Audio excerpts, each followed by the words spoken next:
श्री राधे राधे राधे। शिव पुराण। आज मैं आप लोगों को शिव पुराण के बारे में थोड़ा सा जानकारी दूंगा। शिव पुराण के श्रवण से देवराज ब्राह्मण को शिवलोक की प्राप्ति, इसके विषय में श्री सूत जी कहते हैं, आसित किरात नगरे ब्राह्मणो ज्ञान दुर्बलः देवराज इति ख्यातो विश्व अस्तजन वच्छृकः। कहा गया है, किरात नगर में देवराज नाम का एक ब्राह्मण रहता था। वह ज्ञान से दुर्बल था। ज्ञान दुर्बल कह देना ब्राह्मण के लिए बहुत बड़े कष्ट की बात है। ब्राह्मण शरीर से दुर्बल हो तो कोई बात नहीं, किंतु ज्ञान से दुर्बल नहीं होना चाहिए। देवराज अपने ही लोगों को ठगने का कार्य करता था।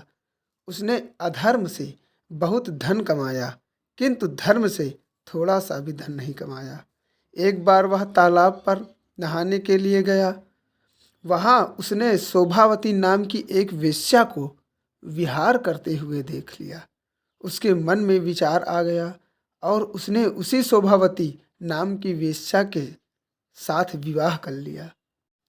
देवराज अपनी पत्नी और माता पिता को छोड़कर उसी वेश्या के साथ रहने लगा। एक दिन तो उसने अपने माता पिता और पत्नी की ही हत्या कर दी और सारा धन ले जाकर उसी वेश्या को दे दिया। देवराज अब शोभावती के साथ मांस मदिरा का सेवन करता और एक ही थाली में भोजन करता था। एक दिन घूमता हुआ वह संयोग से प्रतिष्ठानपुर प्रयागराज जा पहुंचा। वहां उसने एक शिवालय देखा। वहां बहुत से साधु संत एकत्र हुए थे। देवराज उसी शिव मंदिर में रुक गया और रात्रि में ही उसे बहुत तेज बुखार आ गया। तीव्र बुखार के कारण उसका शरीर तपने लगा। संयोग से वहां शिव मंदिर के प्रांगण में एक विप्र देवता शिव कथा सुना रहे थे। बुखार में पड़े पड़े वह देवराज ब्राह्मण विप्र देवता के मुखारविंद से गाई जा रही शिव कथा को श्रवण करता गया और 1 महीने के बाद उसकी मृत्यु हो गई। यमराज के दूत आए और पासों में बांध कर उसे यमपुरी ले गए। इतने में भगवान शिव के पार्षद यमपुरी में आ गए। वे सब कौरव वर्ण के थे। उनके हाथ में त्रिशूल शोभायमान हो रही थी। अंग पर भस्म लगाए रुद्राक्ष धारण किए हुए थे।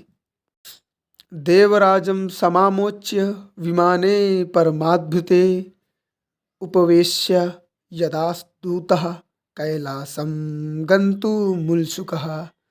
भगवान शिव के पार्षदों ने यमदूतों की खूब पिटाई करी और देवराज को उनके चंगुल से मुक्त कर दिया और अत्यंत सुंदर विमान पर बैठाकर कैलाश चले गए। हे ऋषियों, शिव पुराण की यह कथा परम पवित्र है, जिसके सुनने से बड़े प्राणी को मुक्ति का अधिकारी हो जाता है।